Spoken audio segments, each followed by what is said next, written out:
Stop by Sherwin-Williams and get 30% off select paints and stains May 2nd through the 12th. It's the perfect time to transform your space with color. Refresh your home inside and out with colors that make every space feel brand new. From cozy interiors to stunning exteriors, we've got the perfect shade for your next project. Shop the sale online or visit your neighborhood Sherwin-Williams store. Click the banner to learn more. Retail sales only. Some exclusions apply. See store for details. Welcome to the Football Historian Podcast. By all means, enjoy it. He will go right to the very top. Dos, tres, cuatro times. Here we go, Germans. I will turn these results round. All right, that's good manners. There's animosity, but there's no fight. You can't beat them, join them. You make me feel sick if I look at you. No, I want to fight here. Don't drink, don't sleep with women, don't drive fast cars. Sometimes may be good, sometimes may be shit too! Hello, welcome to the Football Historian Podcast. This week it's part 2 of the interview with Anthony Gerrard. If you haven't seen part 1, go and give it a watch or a listen. This week it's an hour and a half interview.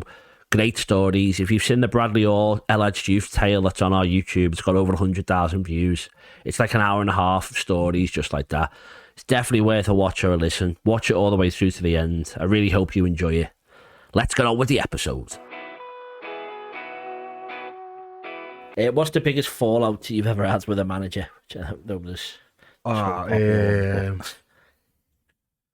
Fallout. Mackay. Dave Jones, that weren't a fallout. Because he went about like a coward. Yeah. So after the playoff final, I thought he brought me in Everton, new season, blah, blah, blah. Then last day of the window, sends me to Hull on loan. You know what I mean? Like, proper coward gear. Yeah. But I'd say Mackay, yeah. Mackay, it was like a running battle. It was a running battle.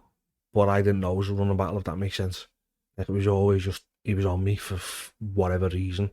And it had a detrimental effect to me, like mentally, years and years to come. And I didn't really know it. But I was just like, it was something every day that he'd have a go at me. And I was like, oh, now, give us a minute. Yeah. Give us a yard. Honestly, crazy. Why does he do that? And why? Because we say some managers there. That's what I was trying to say to you before. Like trying to win someone over. It's like when people come in, I could never win him over. They've decided that they don't want you. So like, is that what it is? Is that you're still trying to win him over and you realise you can't, or you just feel like attacked because of it? Or no, it was so I played. I played crazy how it happened. So I played the first season, got to play a final. Second season, cleared up on all the played the seasons at Hull. Right. So when he came in, Dave Jones could have sacked him. So I was like, I've heard what's happened, blah, blah, blah. I was like, yeah, no, you're going to meet me centre half. So I was like, okay, cool, yeah. So we're in. Then he signs a lad called Ben Turner, who's injured. And I was like, all right, cool, no problem. He's not better than me. Yeah. No, I've got no issues with that. I didn't have any issues with Ben anyway, you know what I mean? I was just always back, like I said, always back myself. So then I'm playing, and Ben's coming, getting fitter and fitter. So we played Hull.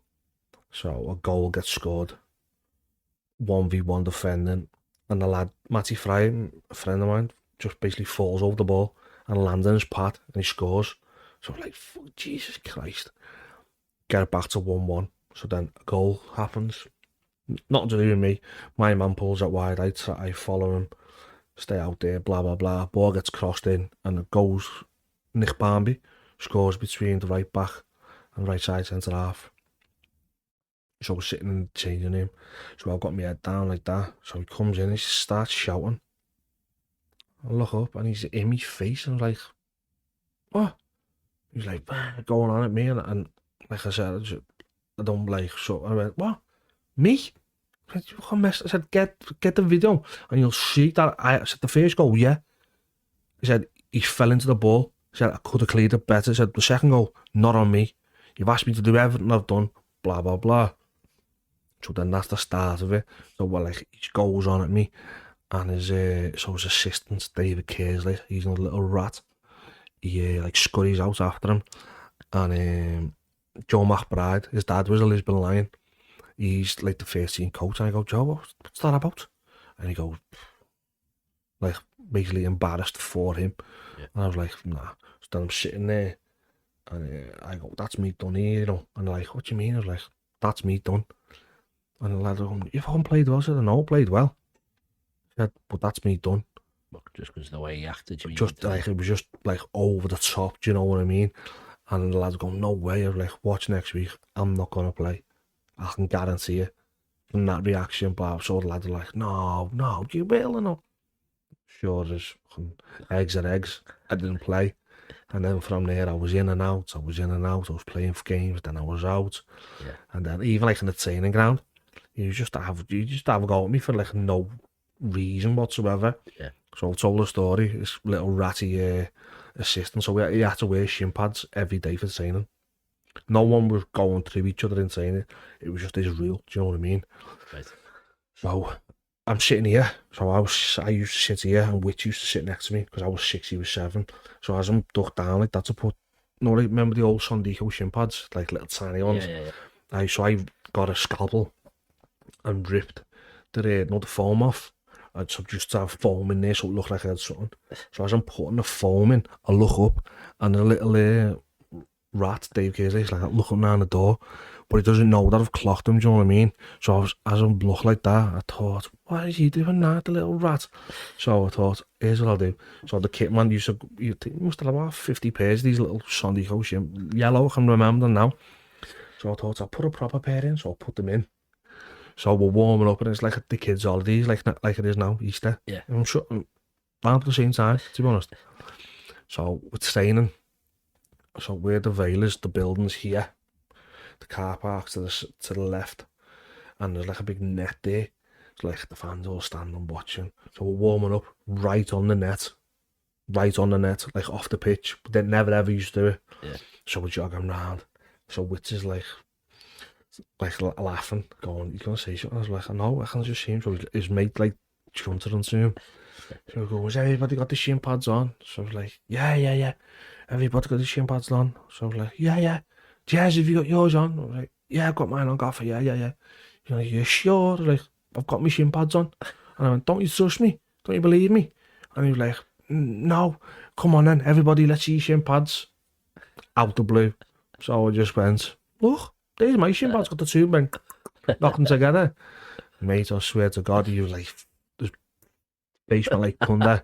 He's walked off, his little runs, Dave Kerslake's followed him after. Mate, honestly, it was crazy, like, just, but he was roaring at me while this was going on. "Why are you blah, blah, blah?" I was like, "What are you shouting for? I'm not shouting at you. Are you shouting for all these fans to show your authority?" And I was just golden. Were you saying that in front of them? Yeah, in front of the fans, like, "What are you shouting for? I'm not shouting." Yeah. You know, if you've got a problem, it's no problem, but what are you shouting at me for? Yeah. And it just kept on golden. So like when I'd have a meeting with him, I used to have a meeting like every other day. So we'd sit across the table, and his assistants would sit behind me. He'd sit behind me. So in the end, like, I didn't say nothing. So I just got to the point where I just thought, "You're a fucking bully. You're a fucking no good bully." And everybody hates bullies, don't they? Yeah. So I just walked in and went, "What the fuck is he doing in here?" I said, "Tell him to get the fuck out." I said, "You've got something to say it to me face." I said, "You've got a problem with me, we can sort it out if you want." "What do you mean by that?" I said, "Whatever way you want to see it as. If you've got a problem with me, we can sort it out." Do you know what I mean? Yeah. So I just thought, fuck, you just know what I mean? Yeah. I'm not fucking sitting there being a 26-year-old man, being bullied by a fucking fella. So they're just waiting for you to have a reaction to the excuse to get rid of you. That's all it is. Think, it was crazy. So I was always in the fat club. How you can be in a fat club as a professional footballer, I don't know. My body fat was always like 11%. Do you know what I mean? Which it could be construed as high, but I don't think it is. So he said, "You need to lose 2% body fat by the time you come back." And if anybody's ever tried to lose 2%, it's fucking hard to do. Yeah. So I was off season training. So I had to come in a week before everyone else to do testing. So he didn't even bother to come in. So Nilton Taroso, his name was the S&C coach. It was like just me and him. "Yeah, you got to do this." I was like, "Are you messing?" He's like, "No." So I thought, oh my God, this is taking a piss. So is it just you? Or just me. Just me. He done loads of things. Like going to, so I'll finish the story. So then he's like, wow, Jez, Nilton, this is, tell you what, you're looking good condition, mate. Like, I can hope so, mate. I've trained for fucking 7-8 weeks non-stop, you know what I mean? Watch the Everton at a vet, blah, blah, blah. Trying to get this 2% off. Because, you know what I mean? He's the manager, he told me to do, so let's try and get it done. I lost a 1.5%. Not good enough. That's what he said to me, not good enough. So, like, as he's on the phone, so Nilton, when I was in with him, he had to phone the manager and tell him all the stats and all that. So he's going, bicep, I don't know, like, down 2%. This is down. Because, like, take it from, like, 6 or 7 points, you know what I mean? Yeah. This is down. And then overall, it's down to, like, 8.9%. 9.8, 9.7%. And he was like, really good. And he went, not good enough. Tell him to stay down. He can come in training with you until the lads come in. That's what I've done. Yeah. Maybe it was just like arsehole stuff, you know what I mean? Yeah. But he's still, obviously, this is in the summer and that. But this is so everything that happened in that year. Yeah. This is the summer after. But he was still playing you in that year, wasn't he? So yeah, like, in and out. But why is he like?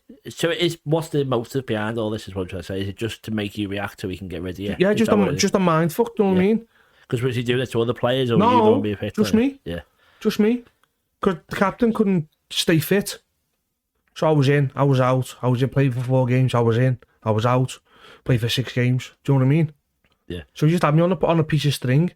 So this season, just weird though. That's trying to see what the motivation is for. Because were you playing better because of it? Were you fitter because of it? I was well fitter. Yeah. I was well fitter because I thought, I'm not fucking having you. You know what I mean?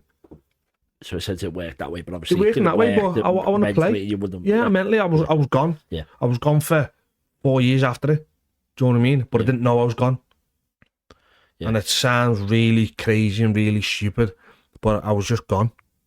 I signed one of the best contracts the best contract at Huddersfield, and I'm signing holding a picture like I'm up north. I should be made up. Yeah. Do you know what I mean? Leicester, the end of that season, in the Carling Cup season, Leicester offered to take me on loan in January. Nigel Tingo, he wanted a loan fee at £250,000. Who does that? Yeah. Do you know what I mean? Just being proper spiteful. You can go to it, and then when I was going to leave, you can go to anybody other than Leicester. Mate, I just don't. Yeah. Do you know what I mean? It's just, yeah. Have you spoke to him after footy? No. If you see him, mate, I reckon there's 1 or 2 things that'll happen. I'll either go into my shell, which I don't think I will, or I'll stick it on him. Yeah. I will stick it on him. Because what he's done, like, from then to now, no, that doesn't sit well with me. Because you're a no good bully. Yeah. And people go, oh, we've done so well for Cardiff, blah, blah, blah. And Monkey could have got that team promoted. The amount of dough he had. And it showed what kind of person he is when the owner has got a dossier this thick, ready just to throw out. Because of the behaviour out of him, the racial slurs, all kinds, got all kinds on him. Yeah. Do you know what I mean? And that's an owner of a football club. Do you know what I mean? Yeah, Bill, no. No. Yeah. Okay, well, obviously, I've heard you speak about it before. Obviously, it's not him, not a great time. Yeah, but in the midst of all that, is this still the Carling Cup final? Yeah. So, what was that whole surrounding thing like that? So, are you arriving in that game in the right mindset? And no, obviously, there must have been a lot of media stuff with you. And Steve as well. So that's what I'm saying. So for the 9 games leading up to it, the captain's out injured. I'm playing all the games. Yeah. He hasn't trained once. The captain hasn't trained once. So I do all the media stuff, Gerrard, blah, blah. I walk into Wembley, there's a fucking 12-foot Gerrard, me on one side, and one on him, the home dressing room, the away dressing room. So I'm like, this is amazing, blah, blah, blah. This is the day before, do you know what I mean? Yeah. So then the morning comes, names the team, not in the team. So then I just lose my shit then. Lose it, probably. I just thought, no, that's just a piss take, that. Not just a piss take, just like on so many other different levels, you know what I mean? Yeah. So staying in Chelsea Harbour Hotel. So when he names the team, I'm sitting there just like, and the rage is just boiling and boiling. In the end, I just thought, can't be in this fucking room. I just walk out and go and sit on the bus. As I'm sitting on, I just punched through. And if anybody's been in the Chelsea Harbour Hotel, I don't know where it changed now. It was glass fronted shops all the way around. So I just started punching one of the shops. Honestly, I was just like, wow. Just like anger, frustration, everything that you could think. What do the rest of the lads do? Not like just like them, but what are they saying to you? Because if someone try and calm you down, does someone come to you? Yeah, they did. One of the lads and one of the girlfriends after. So I went. So after that, I just go and sit on the bus on the coach, and I'm sitting there fucking like boiling, suit on, like just got no interest in the game now. Yeah, none. Because you just shattered my dreams there, you know what I mean? In one fell swoop. Like, it'd be different if the captain had been playing. Yeah. Or training. Yeah. Or he hadn't trained. He had not trained. So I was just like, how? Do you know what I mean? If that's not to be spiteful and to, you know what I mean? What does he say though? It's Ben Thatcher. No, that was Mark Hudson. Sorry, who taught you played Mark? Mark Hudson. Yeah. Does he speak to you? Does he come to the dressing room? No, I was like, I didn't know nothing about it. Just blah blah blah. Not him. No, you know I know, but I just say like, does he feel bad in a way? That's what I mean. And lad, like, I can't believe it. Jez getting on the bus and like they're all like, oh, it's all right and all that, come on. And I was like, no, fuck him. Yeah. And as he gets on the bus, his little rat comes up the bus and goes, the manager wants you. I said, tell him, man, get the fuck. Don't want to speak to him. Tell him, you gotta come now. So I said, no, fuck him, I'm staying here. So in the end, the lad's like, Jez, just go and see him, please, just go and see him. Don't make it no worse for yourself and that. And I was like, worse as in what? I'm not fucking playing in one of the biggest games of my fucking life, you know what I mean? Yeah. After playing 8 games on the spin, 9 games on the spin. But no, get the fuck. So in the end, Craig Conway was like, Jez, come on, just please. So I went and seen him. And as I walked down the corridor, he's pulled me like into a little alcove. But like once he pulled me, not like come in here, he's like actually dragged me. So I'm walking and I saw, get your fucking hands off me. And I was in like proper fight or flight mode there, and I wasn't going anywhere. Do you know what I mean? So the same again. So he's in front of me, I'm here, and his mate's standing behind me. So I just said, get fucking from behind me now, because I'll knock the fuck out of you. So I was like, what? I was like, I said, you do it all, get away from me now. So then he comes and stands next to him. So he's going, if you don't carry on, if you carry on behaving what you are, you won't even make the bench. I said, what? Carry on the way. I said, I played for less than 9 games. He said, I'm doing fucking well. I said, now you've done this to me. I said, no, what? I said, only for the fact that I've got 2 coachloads of people, I'll tell you to go and fuck yourself. In fact, I am. Go on, get the fuck. I couldn't give a fuck if you don't put me on the bench. Yeah. I just about turned and got on the bus.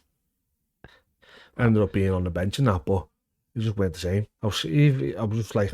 So are you... Obviously the game's on. Yeah, what the game's on the bench? Are you just like staring through it? Just like... Yeah. You know what I mean? You come on as well. Come obviously. on, yeah. And how is it hard to be in it? But when you're on, you go and I'm going to prove them wrong. I'm going to no. It was a close game. It goes all the way to it was. It weren't a case. I'm going to put. I was just like, it weren't the same as the playoff final. It weren't the same. Yeah. There was no animosity between me and Dave. He just like he shit himself. You know what I mean? And done it, but he done this calculated.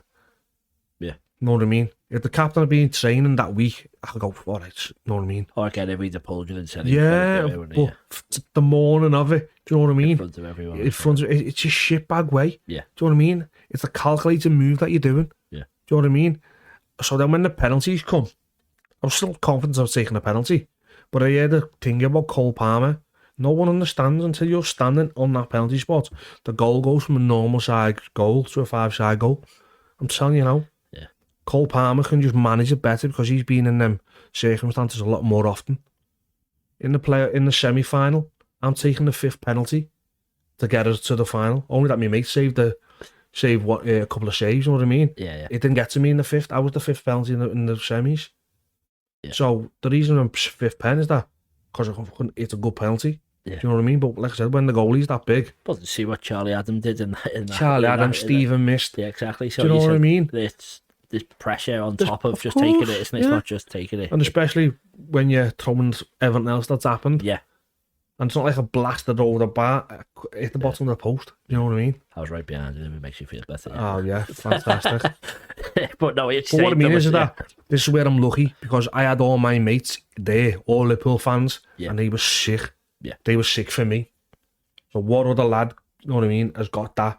Like my yeah, you couldn't expect that to happen, could you? No. They obviously wants him to win, but all my mates, that when you walked up, lad, I was sick to my stomach. Just wanted you to score, yeah. Yeah, I said I was sick because he just wanted you to score, and then when you done it, I said I just couldn't even. Do you know what I mean? Yeah. Bradley Orr, I remember seeing Bradley. Yeah. He was right on the halfway line in the Liverpool end. There was loads. It was crazy. Honestly, it was mad. Yeah. But no one understands. Like, there's one thing: missing a pen. If you've been on the pitch, if you had a lovely preparation, everything had gone swimmingly. But with the circumstance, like I said, it's just. Well, they said what Liverpool did recently with all the headset stuff and all, like trying to replay the game moments that you couldn't have ever replayed. The hours that led up to that. It's not even moment, it's not even the hours that led up to years. Sorry, it's the week leading up to it. My son, my middle lad. Oh, George, he went well. I was driving up and down to Alder because he was really ill. Yeah. So I got to Wednesday, I think it was Thursday, and I was like falling asleep on going down, back down. So I ended up messaging me missus, like, no, don't come back, don't be daft. You know what I mean? So even that, and even the only person who bothered to ask about him was Joe McBride. So when everything that's happened, the only person who we hold, who got a lot of respect for, is Joe McBride. Richard Collins, Malky's S&C thing, what a sausage he was. Because he could see how hard I was saying, I was working. No one stood and fought me corner. The lads were petrified of him. Do you know what I mean? And why? Petrified. Getting dropped, or was he like angry, or what? No, petrified. Because he held everybody. You know what I mean, with the iron fist. And because I went, whoa, listen, mate, settle yourself down. You don't do that to me. Yeah, you can't. You don't speak to people like that. These are grown men. Yeah. Got kids. You know what I mean? Got kids. And they're petrified of somebody. But then it just shows you the mentality of certain people, doesn't it? Certain individuals. Like just going with the flow. Because if that's me and that's happening in my dressing room as a senior pro, I'm like, Gaffer, listen, I think you need to take it easier. I think you need to have a word with them. Yeah. Is there not other different ways that we can go about? But no one was asked. No one was bothered. Yeah, we should have a coaching staff of people there. Yeah, well, help you and make not just feed your ego and make you of do course. The same thing, you know what I mean? And that's the thing that done me head in more than anything, is that everybody could see what was going on, but no one had the bollocks to stand up and go, listen, I don't think that's right, that way you're treating him. Yeah. Because he's opening his mouth and not taking it, there's no reason for you to treat him the way he is. Well, a Christmas party, so we played Blackpool. Here's another instance of it. Playing Blackpool, so we had to let them know on the Wednesday if you could go home. Gaffer, can I go home after the game? No, Jez, got a Christmas party. I was like, what? Got a Christmas party for the fans and that on the Sunday. Alright, okay, cool. Drove up, played the game, drove back down, went to the stadium, 11:30, 10 o'clock, something like that. Go to the lift to the top floor, walk in, the woman from the what's it called, is like, Jez, what are you doing here? I was like, what? She went, I only got told it was all young pros. Like all the young lads, all the young pros are all there, and me. So I was just like, you're taking the piss, you know what I mean? The home programme, had every single player on it, apart from me, for that season. I know it sounds really silly and petty. Yeah, but there must be something behind it. But it's got to be something behind it. So I got made to go to a charity ball as well for hospice. I got made to go to a charity ball. It was like an Indian themed night. So there's me, the manager, the little runt, David Kerslake, a girl out of the office, and then all fans on each side make jokes and take the piss out of me. And I was like, no, I don't think so. So I just started giving them loads. So there was a quiz, and two people from the table had to go up. Go on, Jez, you go up. I was like, I'm not going up. No, go on, Jez, you're going up. So he's going, come on, Jez. I only go up and win the quiz, right? And the quiz was like all kinds. So, no, this is one of the best things that like I love because I won the quiz on India. So it was like how many colours in the Indian flag, where was chess invented, blah, blah, all these things. And like, me missus will tell me kids, I'm a fountain of useful, shitty knowledge. I just know random stuff, do you know what I mean? Yeah. So I end up winning this quiz. There was like, there's all kinds of, what's it called? Prizes that I've won. So I've won like a 2-night stay in this hotel, food here, food there. So in the end, the compare's going, you've won this, you've won that, you've won. So I just went, can I have that mic a minute? I was like, we're all here for a fantastic cause in Seattle, blah, blah, blah. So I'm not going to take any of these prizes. We're going to donate it again. So we're going to have a silent auction, aren't we, to everybody. And we're going to raise some more money for the thing, yo. And they're like, everyone's going, yes, going crazy, right? So ended up winning, ended up raffling it for another 10 grand. And it was one of the fellas off our table that it was a silent auction. So one person or two people from every table had to write a thing, yo, down. Yeah. So in the end, so like, he was sitting there bubbling, honestly. So I said, I don't want to take nothing. I said, no, we're going to do it. Silent auction for all them thing, yos. I know there's a few people in here who've got a few quid in the pockets. I said, let's, make it. So that what happened. Half an hour later, I got called up and like to read it out and that's what happened. You should have seen his face, one of Mackay's face. It was unbelievable. But then like, it was in like the paper and that. Like, such a charitable thing and all that. So he just played right into my hands. So he's gone thinking you're going to embarrass yourself in a quiz. And embarrass myself in the quiz. He's took me for one on a Wednesday when it's my day off. Do you know what I mean? No, you're staying down. Honestly, so I just flipped it on him and just thought, okay, cool. Won the quiz, donated all the stuff that I've won back to Tiavan. I made an extra 10 grand for the hospice. Made myself look like a hero, do you know what I mean? Yeah. So it just couldn't have went any better. Right, well, that's biggest manager fallout then. Don't. Yeah, well, obviously there's other things that you've been involved in. I think it's unfair because you do kind of get labelled as the person who talks about the argument he's had and stuff like that. Obviously, you're a footballer who was very good at what they did, and it seems unfair. That's what it always comes back to. But there is famous interactions of you on Twitter. Obviously, I know you spoke about some of them and stuff like that. Rather than doing the same story, which obviously you're welcome to tell again, but do you think that there's like players aren't allowed to say stuff back? Yeah. And like I think the very first player that was ever fined on Twitter was Ryan Babel when he put a picture of Howard Webb in a United kit. Yeah. He gets a fine for that, but then you see what any football fan tweets to any footballer. So what can be done for the right way for players to get back, in your opinion? Because obviously someone does fight their own corner. Well, yeah, but I never ever got charged by the FA for anything I ever said. Yeah. Not one. Only the Chesterfield thing. Yeah. And then it turned out that the lad was a proper troll who was like proper discriminative towards disabilities. So one of the lads had an autistic cousin, and we played Bromley away, got beat, so he's gone over to see his cousin. This lad's given him loads. And then he's done it on Facebook as well. It's not my fault. I'm not even going to use the word because it's disgusting. Your son cousin was there. I just went on. So I was like, oh my God. So they're trying to sack me on this. Send us that over there, Curtis. Sent me over. So I just went in and just went, don't even attempt to sack me. So because I just go, look, you sympathise with that. Yeah. I said, that's a hate crime.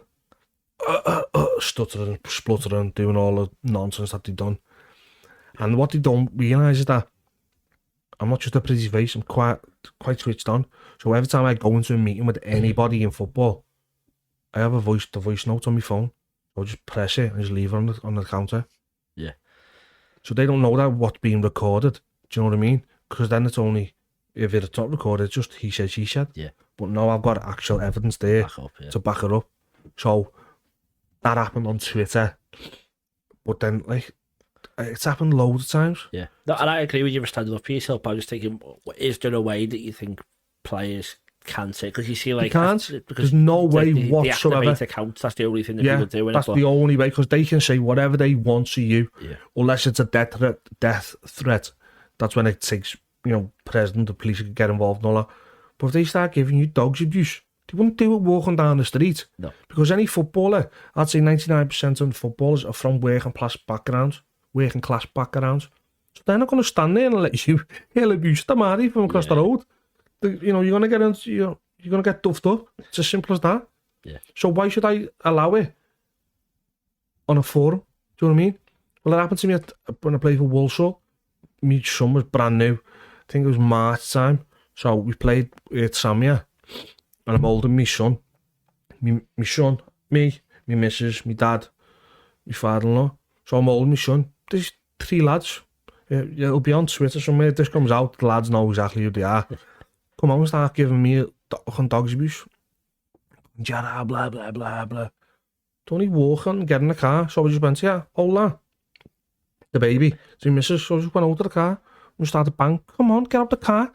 If you got something to say, get out of the car. You should have seen him. They went the colour of boiled shit.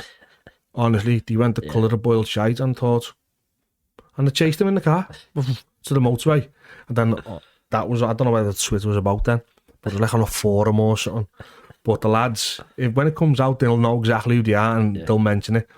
But I just thought, no. Yeah. What gives you the right to say that to me? Stand there in front of my family? No, that's just not going to fly with me. It's happened loads of times. I just thought, no. But no one's bothered about it. And when a lad or a player says something back, you're the worst in the world. Yeah.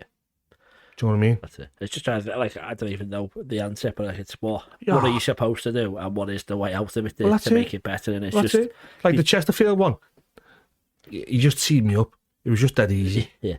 I just golded him, and he said it, and I just thought, bang, go on, you can have it. Yeah. But it wasn't even that bad what you said. It went everywhere. I know, but obviously you make a joke about making a joke. His mum, but like any workplace office, that's just something that people say as a joke anyway. It's just like, I can't believe it got taken as seriously as if he'd said like maybe proper abuse, which it wasn't really. Was it, Tom? It was pathetic, honestly. Absolutely pathetic. But like I said, I've had it before and I'll have it again. No, I won't have it again because I don't really go on it. It's just something just like that way. I used to interact with people, and it just made me giggle. And I just thought, oh my God, I can't believe it. Just look at that. My mate was in Thailand and he sent me screenshots of like a Thai paper with like my name, and he translated it for me. It was crazy. Yeah, it's mad how it can you just stand in your corner, not even like you're instigating with someone. No. You're someone saying it to you and you get back. But yeah, so I don't know what the answer is to that. But well, that's you not taking abuse well. I don't know what to say, but who wouldn't take it well within a dressing room? Is there someone who used to wind up you or anyone else who wouldn't take it in the jokey manner they should have? Yeah, there's loads.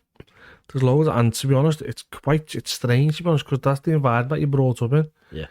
Like, I don't know whether it's being around here, you got to have a sharp tongue, and you got to have, quick wit. Yeah. But some people are just daft and they just haven't got none of it.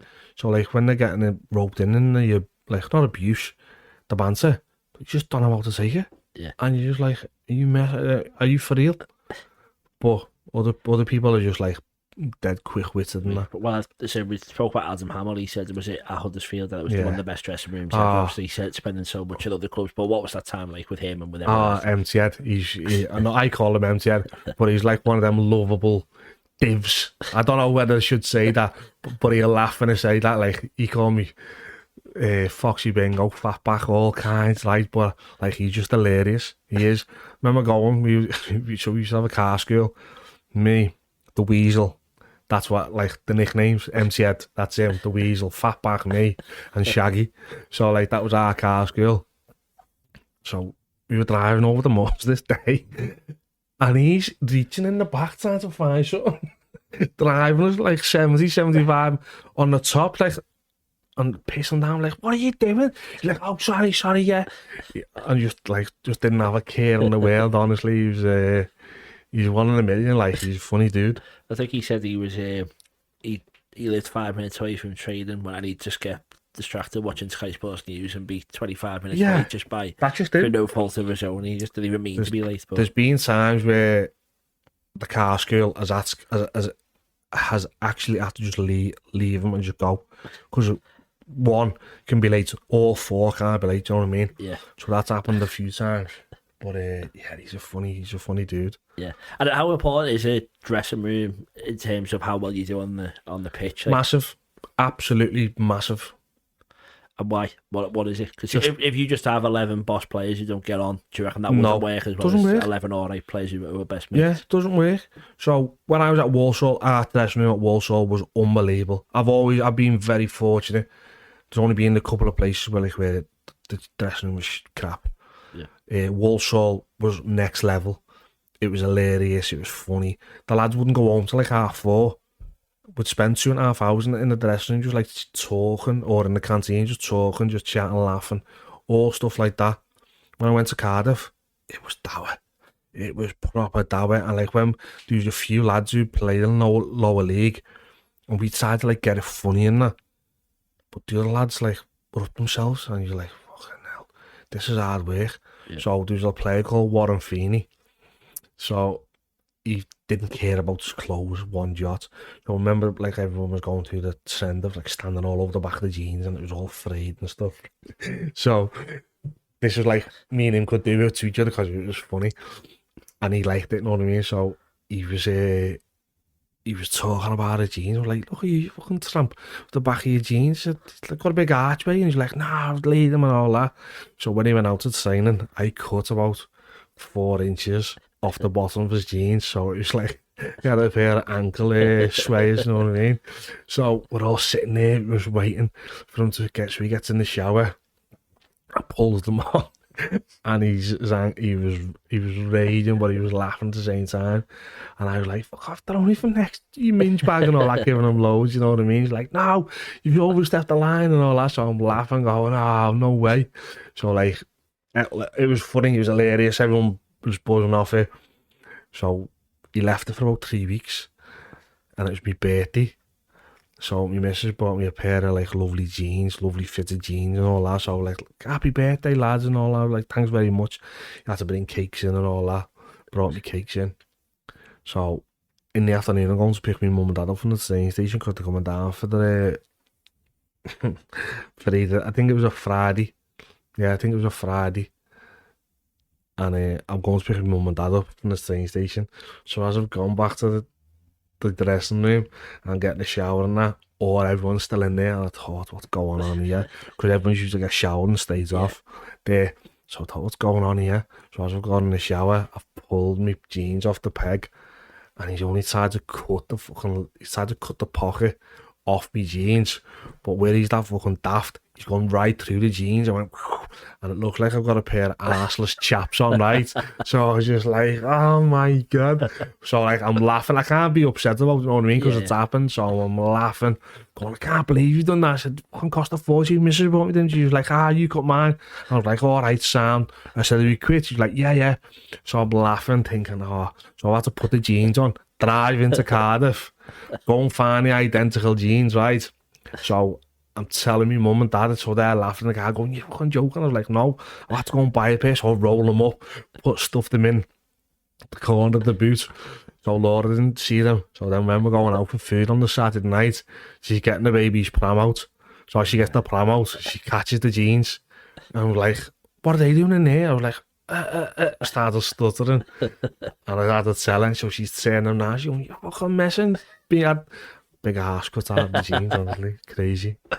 Well, that's what he brings the dressing room together. Yeah. And that's what you need to do. It's honestly, it's crazy. Just like Oldham, the football was horrendous. When I say the football was horrendous, we tried to make the best of it. The dressing room again, it was hilarious. So like, you had lads like baking cakes and bringing cakes in on like a Friday, so we'd have a cake and coffee afternoon. We had the manager, John Sheridan, loved the fella. What a diamond. We had a table tennis table in the corridor playing table tennis. Then we had lawn bowls playing lawn bowls in like the bar. It was same. The lads weren't going home till like stupid o'clock because the camaraderie was that funny. Yeah, it was brilliant. Like, we didn't have the best of everything. The gym, the showers, everything was all like grotty, but the lads just made it. Yeah, it was brilliant. I think we had Lee Peltier, and he was saying that Neil Warnock was probably the best for him in building a together dressing room. Who was the manager for you that you think maybe helped the dressing room thrive? I don't know. I don't think we've had. I don't think it was a manager as such. I think it was just a group of lads. Yeah. I've never had a manager like I go, yeah, lads, we're all going out on this day. You know what I mean? I've had that a couple of times. Mark Robbins done it. Yeah. And he was a top fella. But no one manager is like, we're gonna make the dressing room like the hub. Do you know what I mean? Yeah. So like Adam was talking about Huddersfield. So we had the CEO called Nigel Clibbins, and he looked like the fat controller of Thomas the Tank Engine. But I had him at Huddersfield and Carlisle, and he's a lovely fella. Like I get on to him to this day. So when I was at Carlisle, he was telling a story about what I'd done to him. So we used to get dressed in porter cabins at Huddersfield, right? So the kit man used to have like a big kit bag in the middle of the floor that we threw all our dirty stuff in, you know what I mean? Yeah. But it was massive, proper massive. So there's a few of us in the dressing room. So Adam, Ollie Norwood, me, Vaughan, there's a few of us in this dressing room. We're like, come on, should we scare Clibbins? And he's like, go on, watch you. So I said, yeah, I'll get in the thing, yo. So I got myself in the kit bag like that with all the kits all over me. So Vaughan was like, I think, yeah, because he got changed in the far corner. He was like fuming about something, messing around, saying, Nigel, what's going on? Look at this. So as he's walked past me, I've and grabbed his ankle. Mate, he fell into the wall. I was like, I thought I killed him, honestly. So all the lads like laughing, going, jumping around, going, buzzing off him. So like, I totally forgot about this story. So like, I was like, so then when the sign for Carlisle, he went, you fucking nearly give me a heart attack. Remember in the, I was like, oh my God, remember that, yeah? But yeah, you know what? I've been in some belted dressing rooms. Yeah. That's the only part I miss from football. Yeah. Well, I think as the legends came not long ago, I think they all say that as well. Yeah. Like the training and all the game. Well, obviously the game's good, but just being back with the lads and all that. That's mate, honestly. Yeah. Because you just talk about, you just reminisce, you know. Give me anything to go back to a proper changing room. Yeah. Do you know what I mean? Give me anything. I would. That's boss. And then just, obviously you've had, so we've gone through a lot of memories and you're saying like how you show fuses, whatever. On the pitch, is there an opponent who maybe matched you in that sense that you said you can have a joke with players in the dressing room? Is there a player that you enjoy coming up against, maybe not in the footballing sense, but someone that you knew? Was it almost like it'd be enjoyable to play against them? You know what I mean? Like just chatting to each other all the way through. No. Wind you up, but not in a nasty way. Is there someone like that you had? Or no, I could never do that. Yeah. I could never do it. And the reason why I couldn't do it is that I'd done it as a chirpy 19-year-old against Wayne Allison when we played Tranmere. So before that, I was always dead chirpy. Like, you're shit, you're crap. So we played Tranmere at Walsall. So we were 2-1 up. No, 2-0 up at half time. I was going, fucking Chief. I said, there's nothing chiefy about you. He said, you're like a little, I give him loads, basically. And he was a big R unit. Mate, honestly, worst decision I've ever made. Because from the second half, he just absolutely dominated me. And then kept on giving it to me. And I thought, never again. He scored 2 and then scored he scored 1. It was 2-1. And then he scored 2. He scored the winner and the first. He just held me down like a baby. Just held me by my hand and he just went and headed it over me. And then ran away laughing, pointing at me. And I just thought, no, never again am I going to do that. Because strikers only need one chance to score. Yeah. I've got to be perfect for the whole game. Do you know what I mean? Yeah. To keep him quiet. So I thought, no, never again. It's not worth doing. No. And was there an annoying referee or manager that you came up against? I think we had Steve Evans was mentioned by Lee Peltier. Obviously, being a fullback, it's a bit different. He'd be up and down there, but he said like he'd just be shouting all the way through. Was there ever anyone that you hated coming up against in that sense? Lee Johnson. What's his name? Is that Avila? What's his name? Bristol City. Yeah, I know you mean, yeah. So we were playing, and Michael Chopper was running down the line, and he fucking stuck his foot out and tripped him up and caused absolutely carnage. But he was like a little cockney. Hey, you walk easy and all that, like proper. And then his lads in centre mid, like chirping away. He was another fucking helmet. But he was the only one that I ever taught. Like, Dave's, do you know what I mean? Like, not bad. But the one that I respected the most and taught and then I worked him was Nigel PEARSON. Mate, he just commanded authority on the side. Didn't take no shit from anyone, but he gave respect out. So I played against him a few times and he was like, well done, big man, and all that. I thought, that's lovely, that. And then I had him at Hull as a manager, and he was just, I didn't speak to him loads, but I knew that he respected me, and I respected him 100%. And he's the only manager that's apologised to me.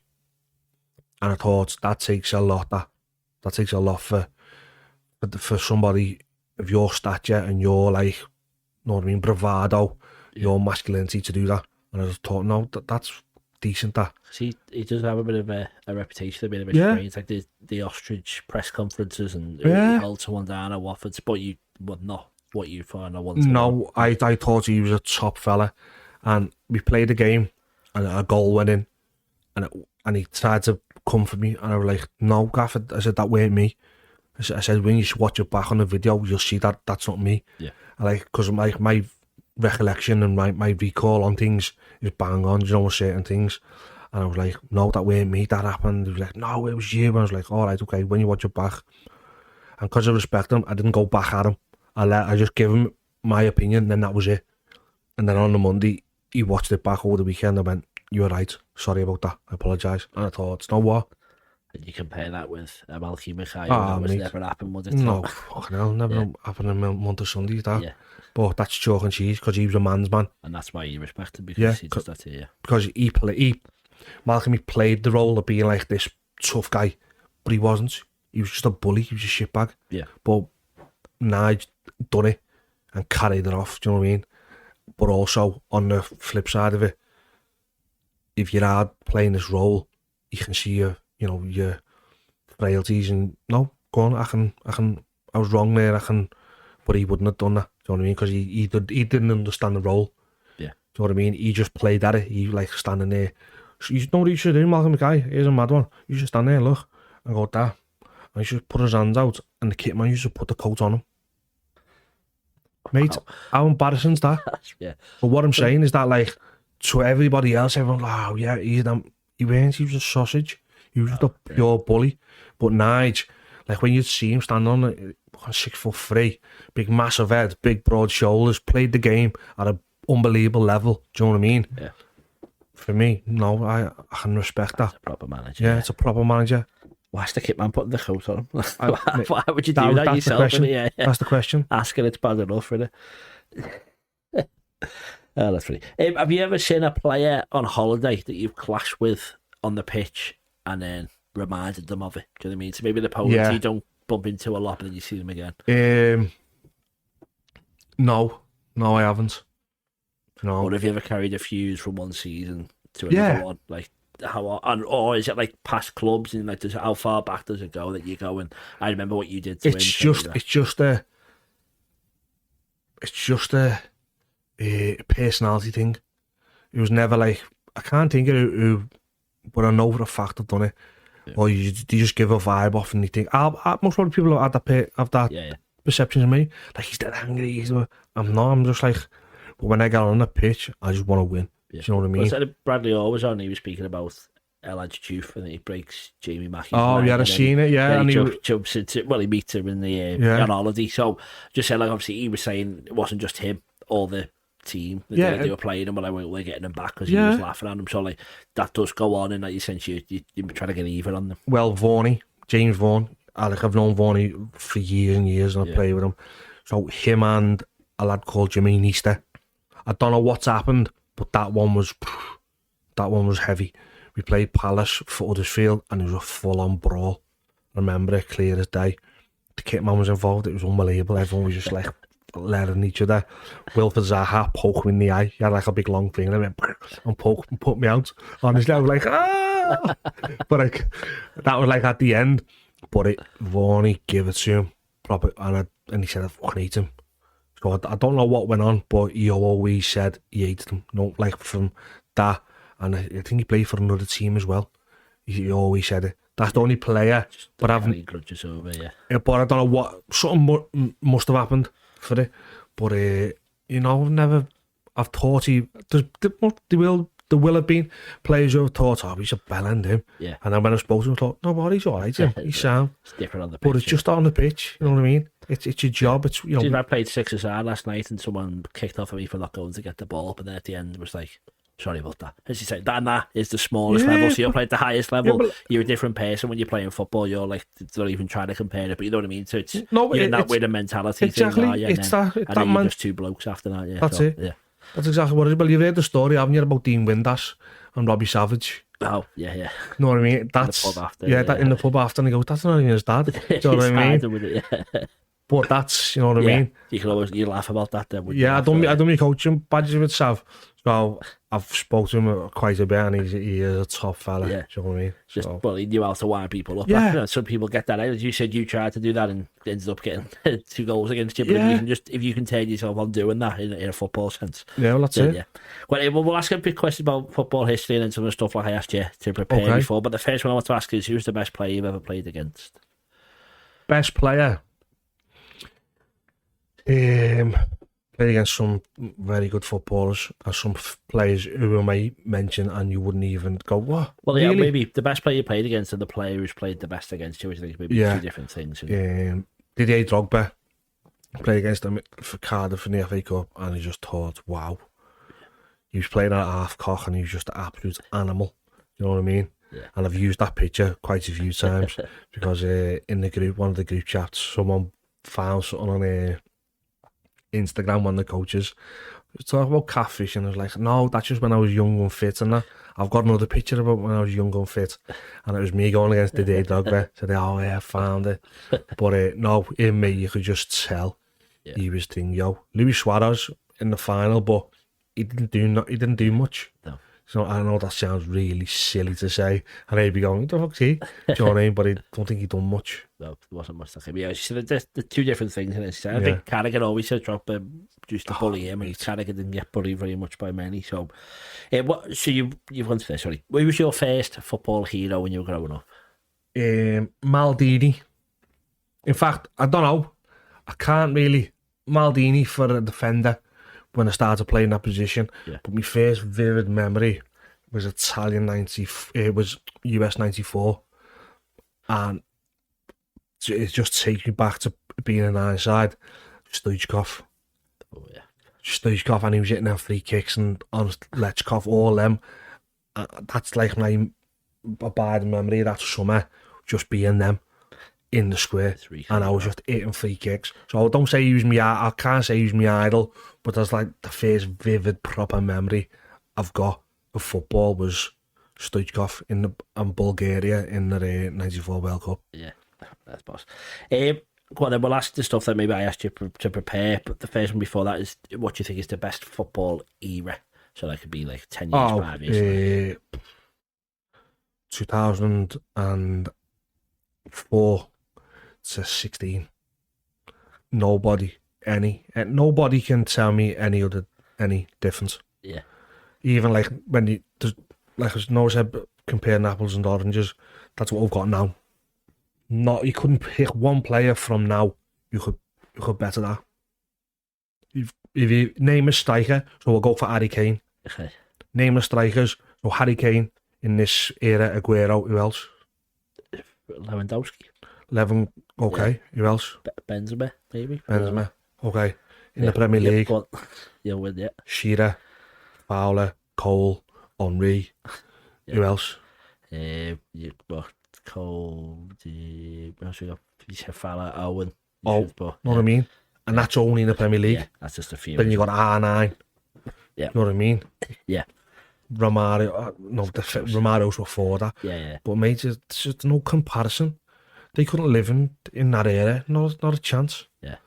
Well, I'll ask you quickly. The argument about Van Dijk at the moment is that he's saying he's the best. Well, no, so he's not. People are saying he's the best, and I think Sol Campbell's come out and said that same argument, and that I played against all these. What would you say about that? Sol Campbell, he's got a very high opinion of himself, which is cool for what you've done, mate. Yeah. And I can see why you're saying that. about Van Dijk's hasn't got much to go up against. So I would have to go with Sol Campbell. Right. And in that, what? Only for who he was playing against. Okay. Only for who he was playing against. Not a better player, because we could never ever judge that. Yeah. Just on who you were playing against on a consistent level. Yeah, Do you know what I mean? He had a harder job. Van Dijk has one tough game season. Haaland. Yeah. Do you know what I mean? Yeah. Every other week he's playing against animals.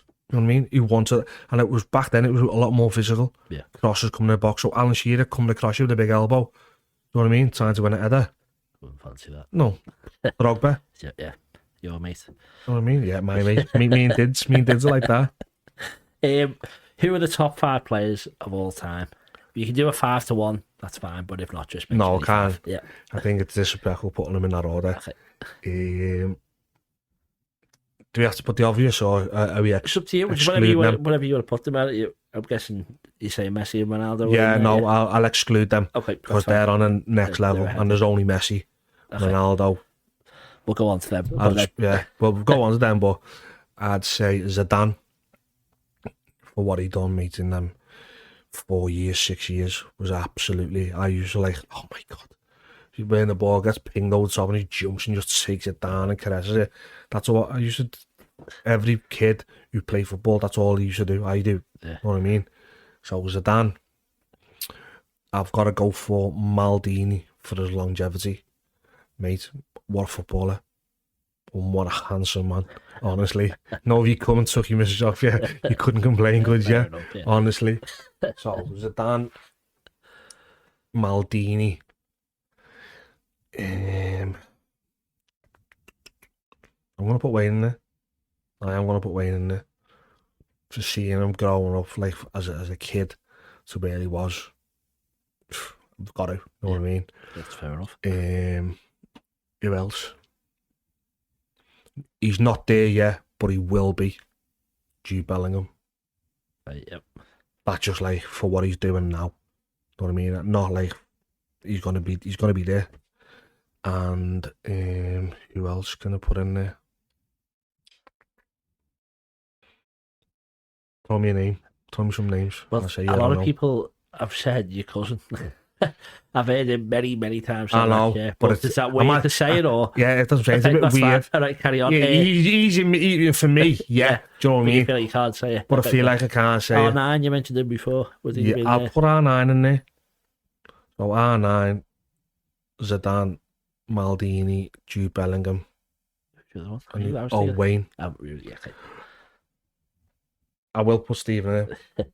But he'd be in that ahead of Jude Bellingham. Yeah. But it's a bit weird. Do you know what I mean? Okay, well, there's another question coming on that, so I apologise. But the next one is a five-a-side team of players you've played with.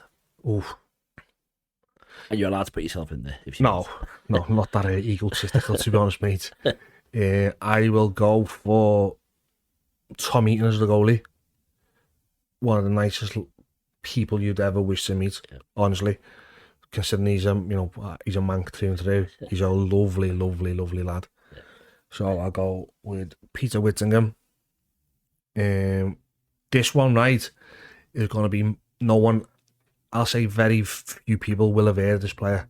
Okay. But wow, his ability was like next level. City brought him over from Ireland when he was 14 years of age. That's how good he was. So Jack Byrne. Yeah. Right, all the lads who I've played with him, we played with him. We just go, wow. Honestly, mate, he was technically head and shoulders. So why haven't I heard of him? What happened to him? Circumstance. Yeah. Circumstance, that's it. Do you know what I mean? Just horses for courses. Never lived up to it all. No, I think he was the first player from the League of Ireland to be called up to a full national squad in 36 years. In the League of Ireland, you know what I mean? So that tells you all you need to know. He must be half decent. Oh, mate, he's unbelievable footballer, and what a kid, what a lad. So I'll go with Tom Eaton, Jack. Peter Whittington there. You used to have him? No? I know, I'll have to old wits on the back burner in a minute. No, like, his left foot was an absolute wand. Yeah. But if we put him in, we're going all out attack. Yeah, you need someone back. Yeah, so I'll go with Darcy Blake. Just say again, played against Wales against England at Wembley and didn't give Wayne a kick. It was a rash all over him, and I just thought, that's you, Darcy, you know what I mean? Yeah. Darcy is a centre half. Peter Whittingham, maybe. Jack Byrne. Who else have played with? No, I'll go with Wits. Yeah, I'll go with Wits. You got one more up front, I'm guessing? I don't want to put Jay Bothroyd in because he's fucking chocolates anyway. Absolutely loves himself. I can't put him in. But what a player. Who else? You know what? Who do you have up front? Hull? No. I'll put Jay Bothroyd in. I've got to. Reluctantly, yeah. Because he is a bit of a sausage. Yeah.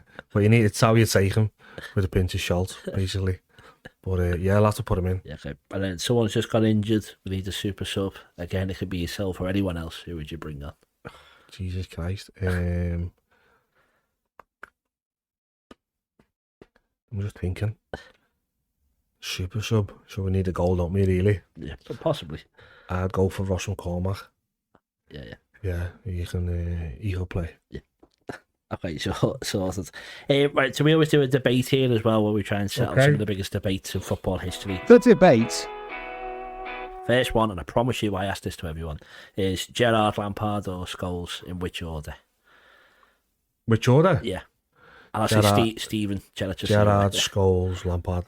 Okay, and is that easy? Yeah, no debate. Yeah. Like, I've been seeing loads on this, and Rio Ferdinand's done it the other day on his pod, saying about Kevin De Bruyne and Stephen, and he's like, there's not one day where Kevin De Bruyne will be better than Stephen. I'd have to agree. Mate, how can you carry a football team on your shoulders for that long? Yeah. You know what I mean? And a good one as well. Like, obviously, he was obviously so much better than that team, but like the team that he was carrying are so huge, and then for him to do that as well. It's not a team, it's a club. Yeah. It's like a religion. Liverpool is a religion. You know what I mean? Yeah. It's crazy. No one could then.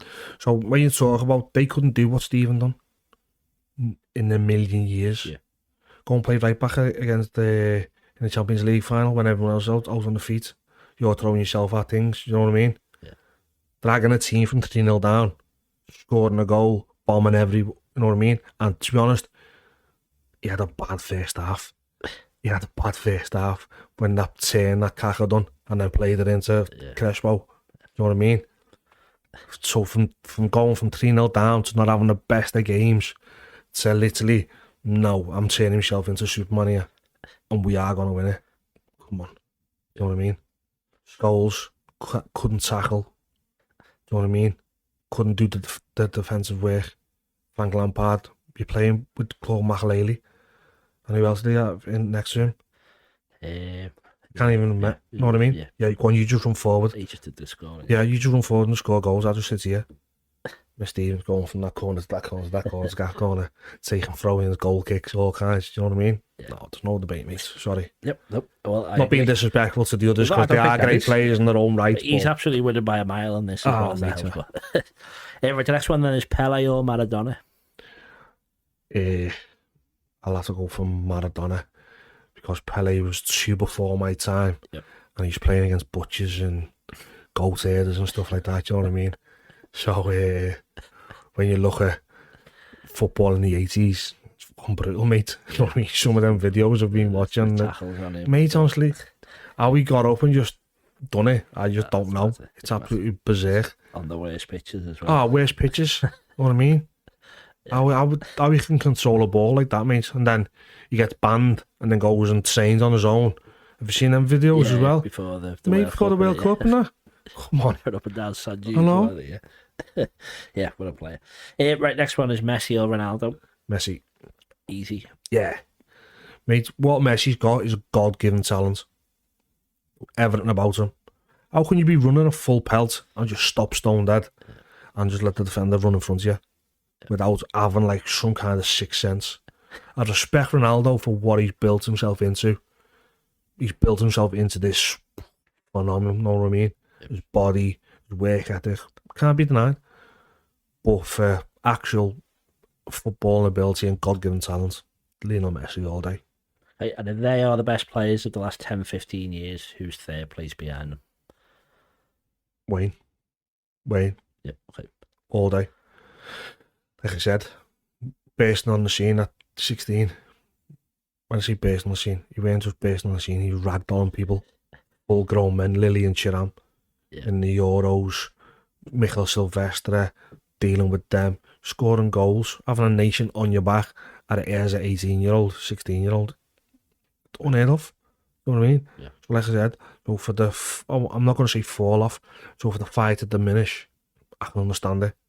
Yeah. Because when you've been doing it for so long, at such a high level, and let's have it right, everybody was out to get him. Every media outlet, he was just waiting to step out the line. And we're coming for you. That's what in England. That's what in England. Is, you know what I mean? Everywhere else should be celebrated, like Messi, Ronaldo in their countries. But why do we always have to try and tear people down? Do you know what I mean?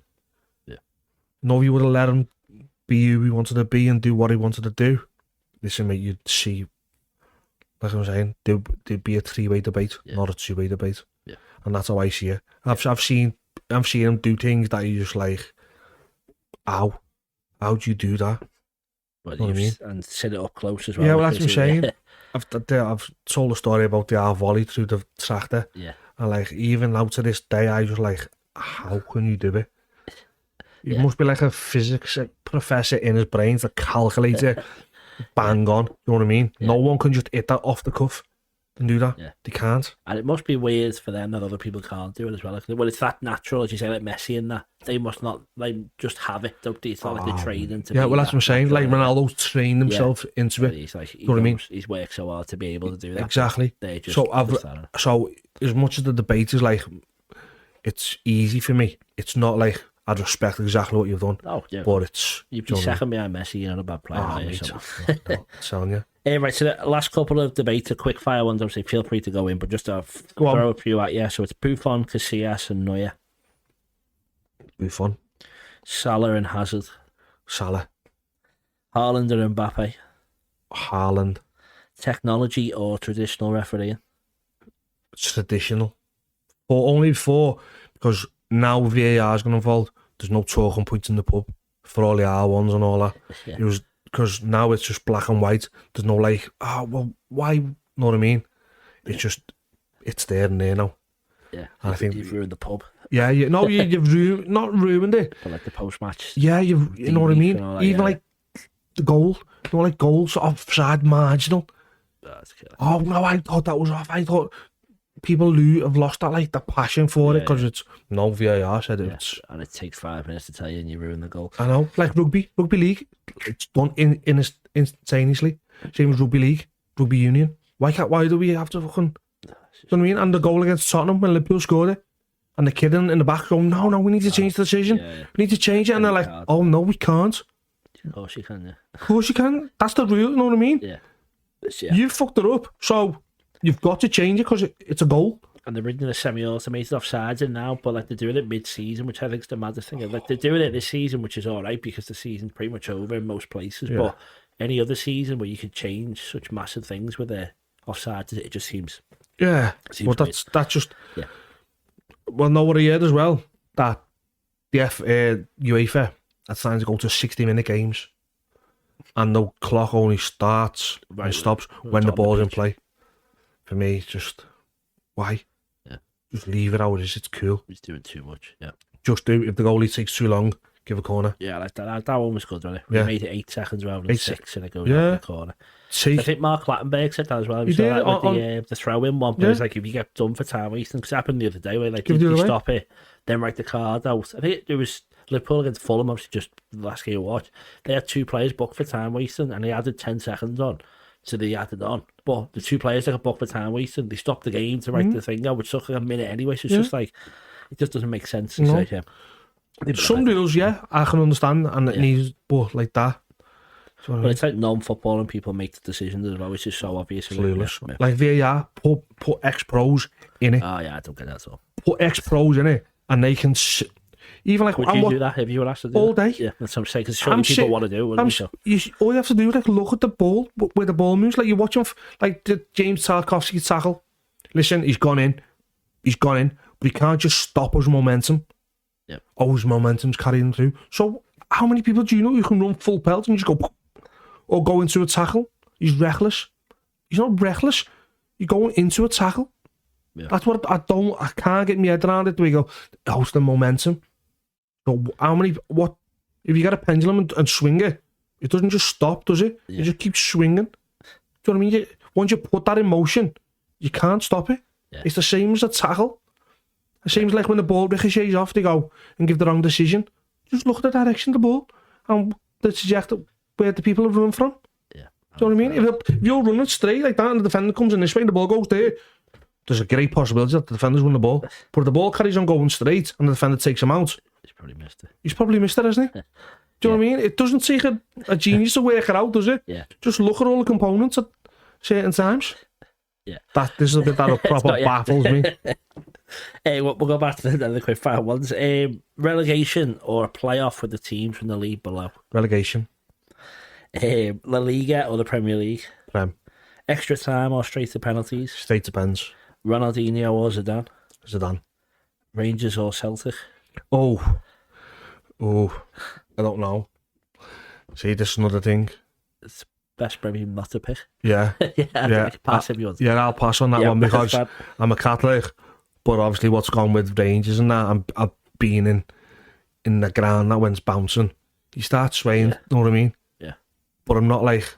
It's easy. I'm not bothered. Yeah, that's right. Do you know what I mean? It's Mine was Brendan Rodgers was the former Liverpool manager who's at Celtic, and then Gerrard was he was at Rangers. You're like, oh, well, that's all I'm. But if you go to one ground and you experience that ground, and like the game that I went to, it was rocking, and you're like, oh my god, you're gonna sway to it that way. But then when you see what Celtic have done in Europe, and you're like, watch them games, yeah. Yeah, do you know what I mean? Barcelona game, and how can you not like that as well? Exactly. So I'm not. Yeah. Know what I mean? If it's not I'm not. It's just about football, to be honest. Yeah. I know people go, that's not just about football, blah, blah, blah. For me, it's football. Yeah. One's done amazing things and so's the other. So I'll just pass and just sit on the fence with that one. That's bad. And then with a couple that we've asked you to prepare, first one to be the most underrated player of all time. Have you got someone for that? Wayne. Yeah. I know we keep harping on about him, but he is so underrated, especially in this country. Yeah. And I'd love to get other people's opinions from different nations, like someone in France, for instance, in that, was it 2004, wasn't it? Yeah, the Euros, yeah. And so I'd love to get like someone's like opinion of Wayne Rooney at that time, like, wow, who was this? Do you know what I mean? Was it just some teenager coming and bullying them, not just playing well, bullying them? Absolutely, done whatever he wanted with the football, but also, stuck around serious footballers, like Lillian Thuram. He's no mug. Do you know what I mean? Yeah. Okay, and then have you got a most overrated player? Or I can't. You're allowed to pass again. No, I'll explain why. Yeah. I'm not going to give an answer because anybody who makes it as a professional footballer has earned that right. Yeah. Like I go, oh yeah, you're just a footballer. Do you really understand what it takes to become a footballer? The dedication and sacrifice that you've got to go through. Yeah. When all your mates are going out on a Friday, Saturday, that you've got to go put yourself in bed, make sure you're eating properly, all that stuff. Do you know what I mean? Yeah. So I wouldn't be as disrespectful. There's players who would do think, like, there's players who've got fathers or somebody who's involved in football, like they've had a helping hand a right few times, and you're like, oh, how's that happened? And you can understand why it happens, do you know what I mean? Yeah. But I wouldn't be so disrespectful as to say to put a name on it, because that's just not me. That's fine. Next one then is, who's the greatest manager of all time?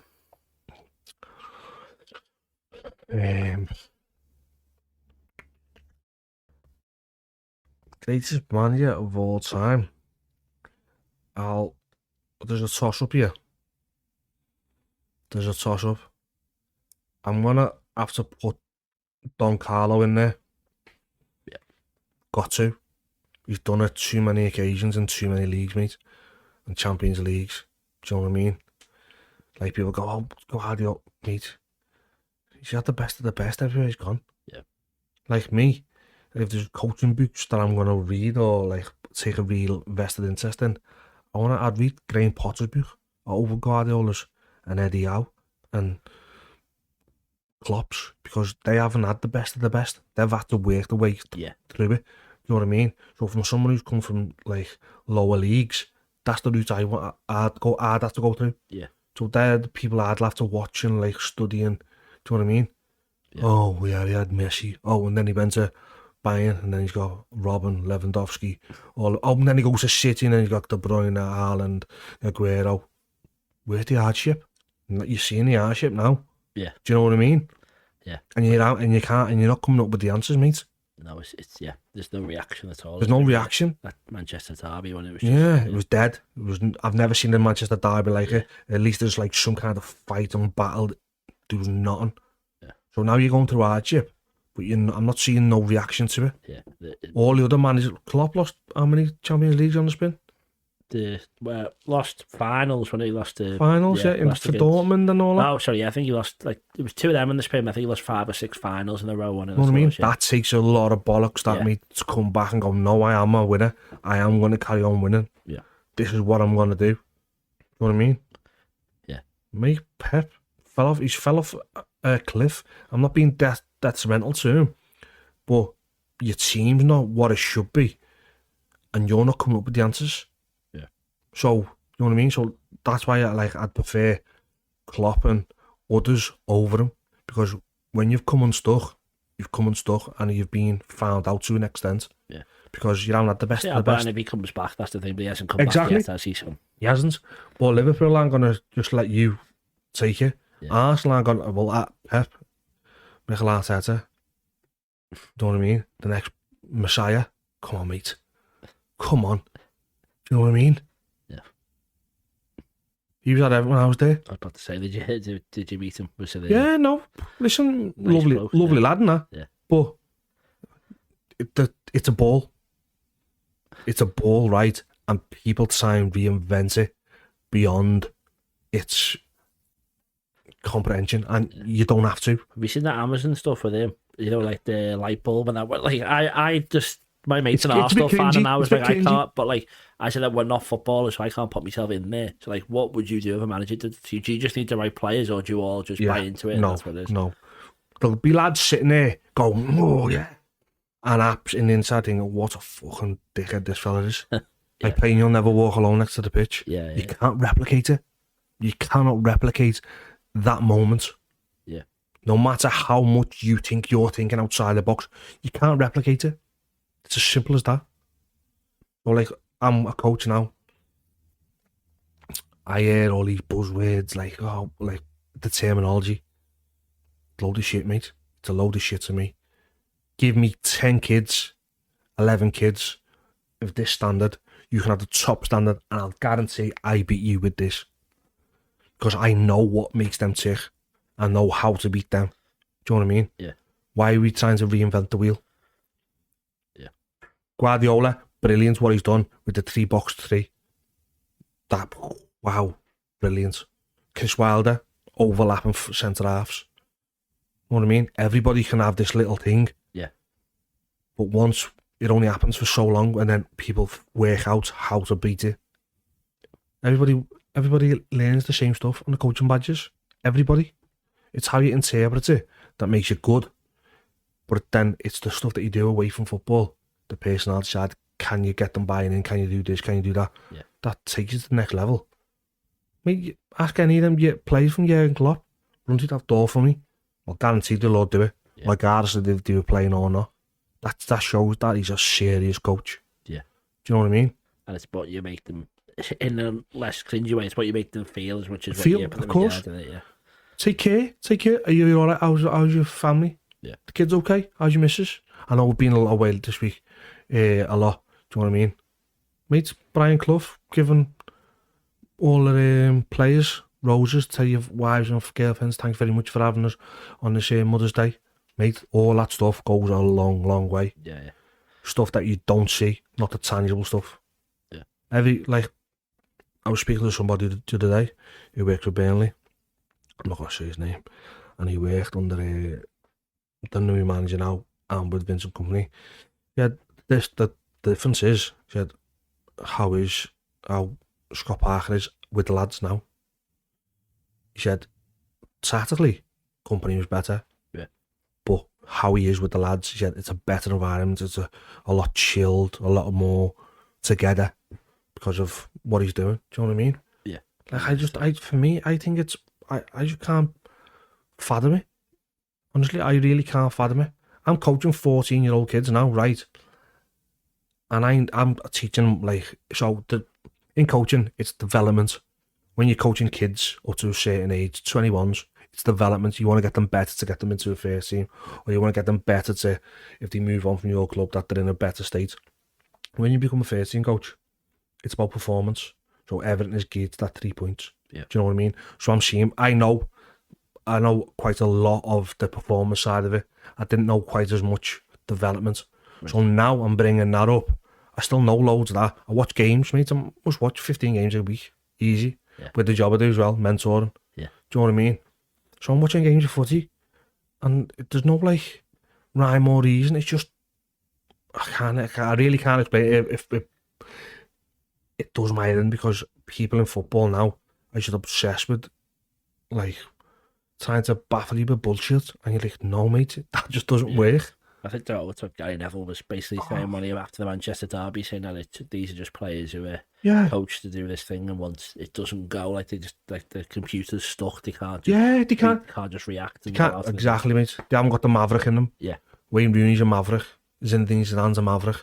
They haven't got that little bit of intuition to go, no, I'm going to take this game by the scruff of the neck. Yeah. Here's what I can do. Because it's not all systems and ego there and ego. You've got 22 players on a pitch. Not everybody's going to be in a perfect position all the time. I'd say they look up if they're not in the right place, then they're like, what do we do? No, these Cat 1's academies, mate. Honest to God, don't, mate. How many lads you know that go from Cat 1 academies and just fall out of football? Yeah, they're lost the love for it, isn't it? Mate, it's crazy. Because it's like a game of possession. You have possession, I have possession. And we'll put 2 goals either end. That's not how football is. Yeah. Do you know what I mean? At the top end of it may be to a certain extent. Mate, when I go and watch Cat 3s against Cat 1s, the Cat 3s turn them over. Because they're getting round them, they're kicking them, they're getting stuck right in. Yeah. And he can play a bit. Yeah. Do you know what I mean? Oh my God. No one's ever done that to me. Do you know what I mean? Yeah. It's bonkers. And the same when I was saying about, I couldn't work in the Cat 1. Because I've got too much passion, too much intent. Come on. And all that. Mate, I see them standing there like that. No, you got to let them make their own decisions, blah, blah, blah. Yeah, that's cool. But they keep making the same wrong decision over and over again. Are you going to correct it? Well, and then they'll just sack them off of the as well. Yeah, so how can you correct it? Yeah. You know what I mean? They just need their 11 robots and the rest just gone, isn't it? No, mate, honestly. So obviously you talk about your coaching there as well. Just going into it, watching managers, as we were saying before, it's hard to get to the top level job straight. And you've said if you wanted to go in, you're gonna have to go from the bottom up. Even Stephen, even he's had to, obviously Rangers, not the biggest club in terms of Premier League standard, because he went to Villa. Yeah. It was just the sidestep, didn't do as well there. Now Saudi Arabia, you see Frank Lampard having Everton, and now he's back in the Championship. Yeah. How hard is it to get into that type of career? And from looking at your cousin and other people of a similar age, does it put you off or make you more up for it? No, that's where I'm going to be. That's my job. Yep. That is going to be my job. You know what I mean? Whether it comes this year, next year, that is going to be my job. Yep. I've always said from the very start that my football brain will far exceed anything that my football and body could ever do. Because I just see it, I see things differently to other people. Yeah. Do you know what I mean? But with Stephen, no one's going to turn that opportunity down. Going from Liverpool 18s, doing really well there. Yep. So the development side, like we said, to the performance, Steven Gerrard, you command respect no matter who you go to. Do you know what I mean? Yeah. So when you go there, have a good core of players, do you know what I mean, that can buy into what you're going to do. Plus, you're going there, they've got a manager who's not at a level who can't command the respect that you can command in Rolly Dala. Do you know what I mean? Yeah. So it's like a perfect storm. So therefore, you go and do what you do. But obviously, you need the right personnel in and around you at the time. He managed to do that at Rangers. But like I say, it's just a circumstance. Yeah. Do you know what I mean? Stephen against Brendan Rodgers. I'm not too sure, but I'd fancy him. Do you know what I mean? I'd fancy him all day. Yeah. But when you just got that level below in Ronnie Dala, I think it was Ronnie Dala, wasn't it? I think so, yeah. You know what I mean? All day. And then you said about him moving to Villa. He done everything that he was supposed to do. He just done it. For me, looking at it, and I was a little bit too quick. Yeah, if that makes sense. No, yeah, definitely. Yeah, he brought the players who he wanted in, and got rid of the players, but he done it in like that. He didn't phase them out. You know what I mean? And then your centre half gets injured, then you got to recall one back in. Yeah, who you don't particularly need. Do you know what I mean? I can understand. Do you know what I mean? But all the players that you look apart from Morgan Rodgers, when they're all Stevens players. Yeah. Do you know what I mean? Kamara, John McGinn. You know what I mean? When you look at the two squads, it is Stevens the majority, but there's the ones who Stephen brought in. I know Emery is quite good at managing as well. So that's what I'm saying. Compare yourself to someone who's won the record amount of Europa leagues. But what I mean is that if Stephen was given the opportunity, he'd have succeeded. Do you know what I mean? He would have. Because that's who he is. He's a winner. Yeah. He wouldn't just let it fizzle out. Do you know what I mean? And then Saudi. Yeah. Do you know what I mean? What's about it? All of them, though, as you say, Rooney as well. Like, I think the fact that they're all still doing the coaching and not at the very top level shows why they were such good players and why they could all still go on to be great managers. Couldn't they? I'm saying you don't play that many games with such a high standard and not retaining and taking information on a daily basis. Do you know what I mean? Good bits, bad bits, bits I can throw away. I'll keep that. I like that. Yeah. Formations, tactical bits. Nowadays, it's like it's a game of chess. Yeah.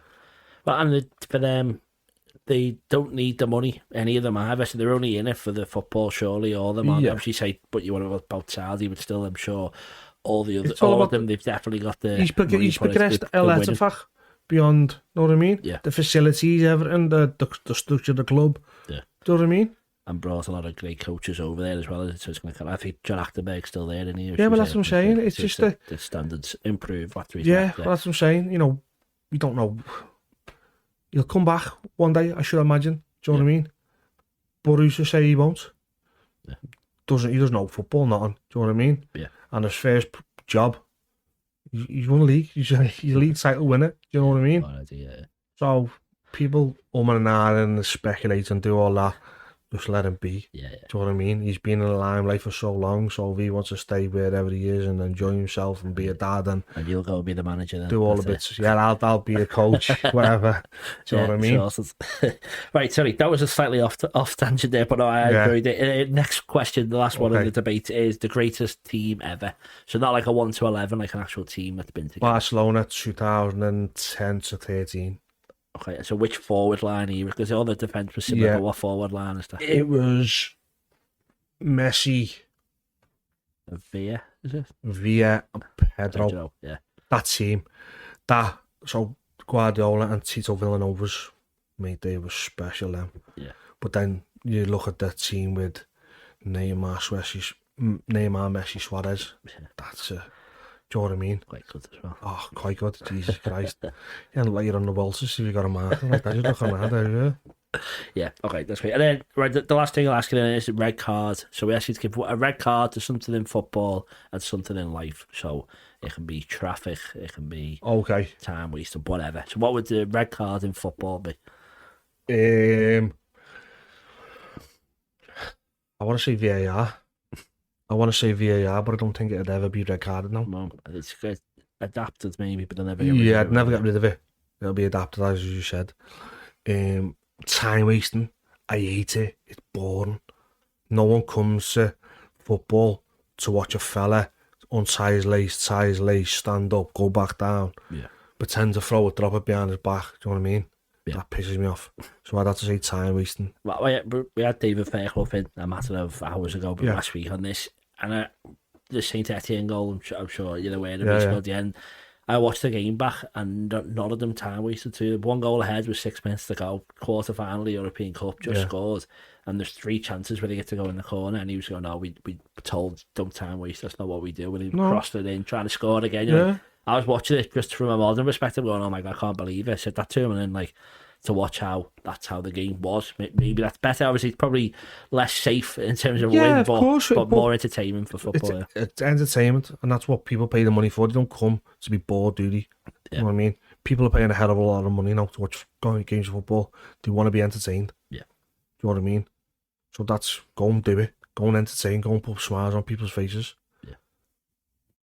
That's it. Right, well, that I think it's the end of our chat, if that's okay. I've enjoyed going through it all there. We've got there's going to be a little section after where people have sent a couple of other questions in that we'll do. But it's the end of the main one. But thank you so much for coming in. I really have enjoyed it. Cheers, thank you very much. No, been brilliant. Yeah, thank you very much. And thank you for watching or listening at home to the Football Historian Podcast.